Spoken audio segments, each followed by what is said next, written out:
7 Hermetic Principles. 1. The Principle of Mentalism. The all is mind, the universe is mental. The Kybalion. This principle embodies the truth that all is mind. It explains that the all, which is the sustainable reality underlying the outward manifestations and appearances which we know under the terms of the material universe, the phenomena of life, matter, energy, and in short, all that is apparent to our material senses, is spirit, in which itself is unknowable and undefinable, but which may be considered and thought of as a universal, infinite living mind. It also explains that all the phenomenal world or universe is simply a mental creation of the all, subject to the laws of created things, and that the universe as a whole, and in its parts or units, has its existence in the mind of the all, in which mind we live and move and have our being. This principle, by establishing the mental nature of the universe, easily explains all of the varied mental and psychic phenomena that occupy such a large portion of the public attention, and which, without such explanation, are non-understandable and defy scientific treatment. An understanding of this great Hermetic principle of mentalism enables the individual to readily grasp the laws of the mental universe and to apply the same to his well-being and advancement. The Hermetic student is enabled to apply intelligently the great mental laws instead of using them in a haphazard manner.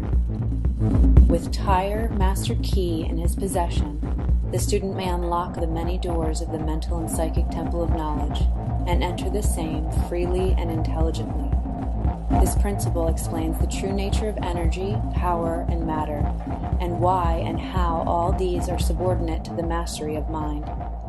One of the old Hermetic masters wrote, long ages ago, "He who grasps the truth of the mental nature of the universe is well advanced on the path to mastery." And these words are as true as today as at the time they were first written. Without this master key, mastery is impossible, and the student knocks in vain at the many doors of the temple.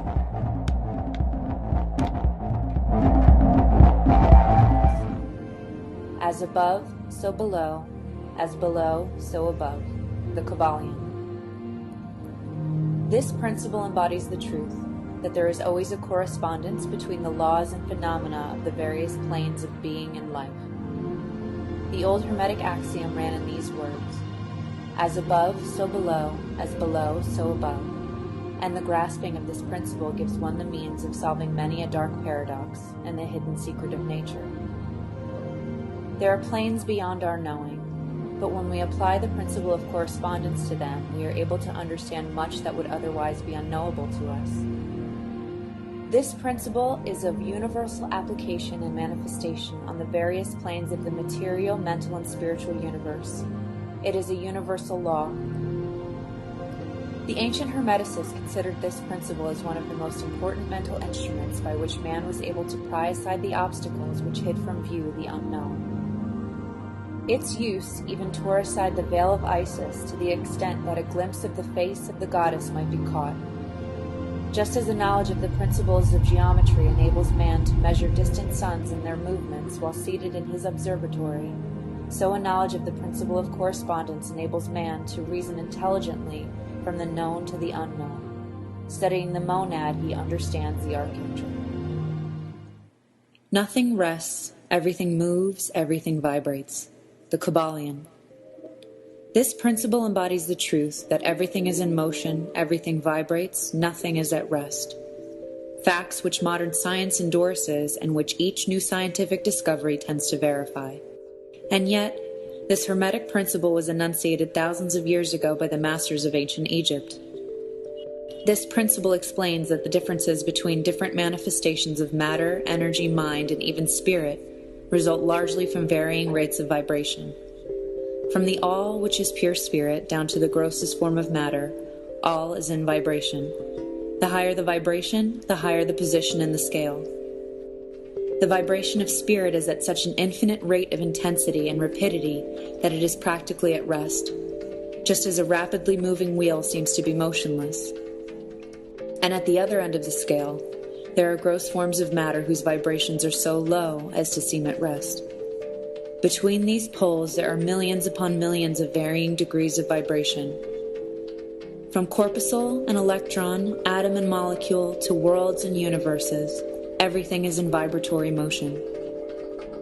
This is also true on the planes of energy and force, which are but varying degrees of vibration, and also on the mental planes, whose states depend upon vibrations, even onto the spiritual planes. An understanding of this principle with the appropriate formulas enables Hermetic students to control their own mental vibrations as well as those of others. The masters also apply this principle to conquering of natural phenomena in various ways. He who understands the principle of vibration has grasped the scepter of power, says one of the old writers. Everything is dual, everything has poles, everything has its pair of opposites. Like and unlike are the same. Opposites are identical in nature but different in degree. Extremes meet. All truths are but half-truths. All paradoxes may be reconciled. The Kybalion. This principle embodies the truth that everything is dual, everything has two poles, everything has its pair of opposites, all of which were old Hermetic axioms. It explains the old paradoxes that have perplexed so many, which have been stated as follows.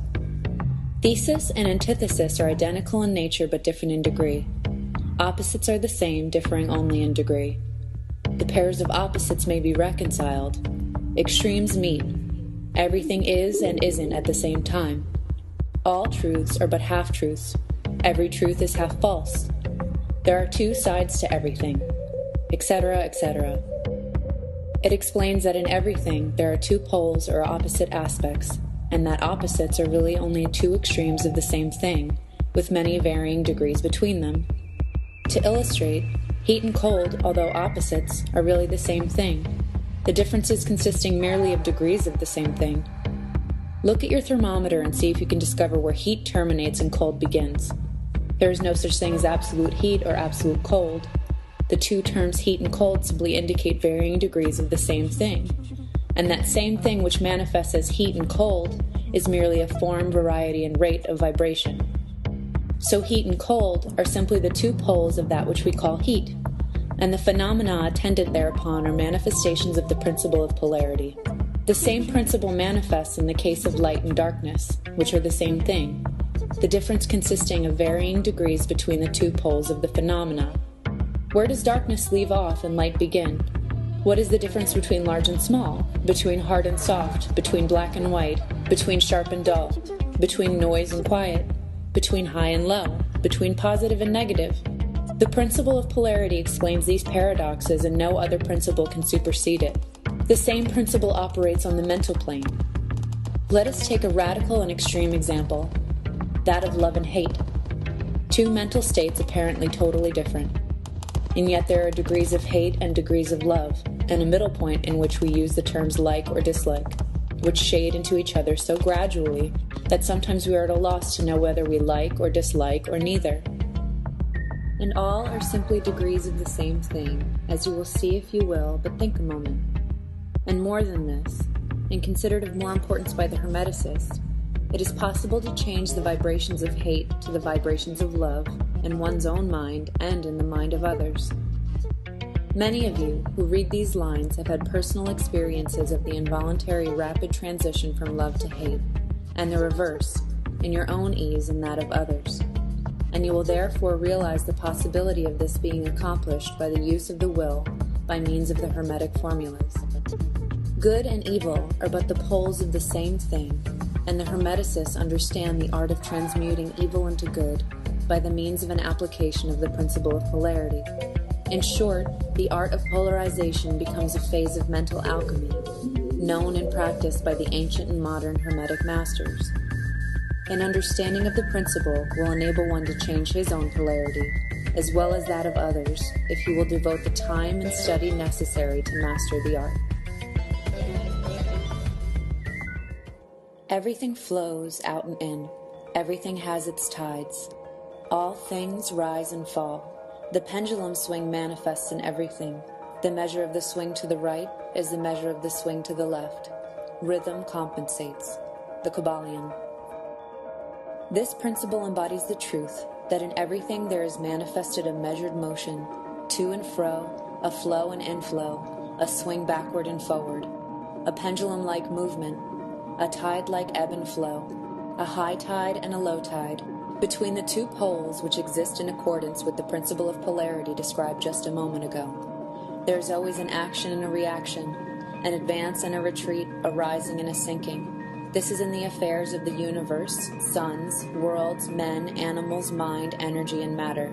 This law is manifest in the creation and destruction of worlds, in the rise and fall of nations, in the life of all things, and finally in the mental states of man. And it is with this latter that the Hermeticists find the understanding of the principle most important. The Hermeticists have grasped this principle, finding its universal application, and have also discovered certain means to overcome its effects in themselves by the use of the appropriate formulas and methods. They apply the mental law of neutralization. They cannot annul the principle or cause it to cease its operation, but they have learned how to escape its effects upon themselves to a certain degree depending upon the mastery of the principle. They have learned to use it instead of being used by it, and this and similar methods consist the art of the Hermeticists. The master of Hermetics polarizes himself at the point at which he desires to rest, and then neutralizes the rhythmic swing of the pendulum which would tend to carry him to the other pole. All individuals who have attained any degree of self-mastery do this to a certain degree, more or less unconsciously, but the master does this consciously, and by the use of his will, and attains a degree of poise and mental firmness almost impossible of belief on the part of the masses, who are swung backward and forward like a pendulum. This principle, and that of polarity, have been closely studied by the Hermeticists, and the methods of counteracting, neutralizing, and using them form an important part of the Hermetic mental alchemy. Every cause has its effect. Every effect has its cause. Everything happens according to law. Chance is but a name for law not recognized. There are many planes of causation, but nothing escapes the law. This principle embodies the fact that there is a cause for every effect, an effect from every cause. It explains that everything happens according to law, that nothing ever merely happens, that there is no such thing as chance, that while there are various planes of cause and effect, the higher dominating the lower planes, still nothing ever entirely escapes the law. The Hermeticists understand the art and methods of rising above the ordinary plane of cause and effect to a certain degree, and by mentally rising to a higher plane, they become causers instead of effects. The masses of people are carried along, obedient to environment, the wills and desires of others stronger than themselves, heredity, suggestion, and other outward causes moving them about like pawns on the chessboard of life. But the masters, rising to the plane above, dominate their moods, characters, qualities, and powers, as well as the environment surrounding them, and become movers instead of pawns.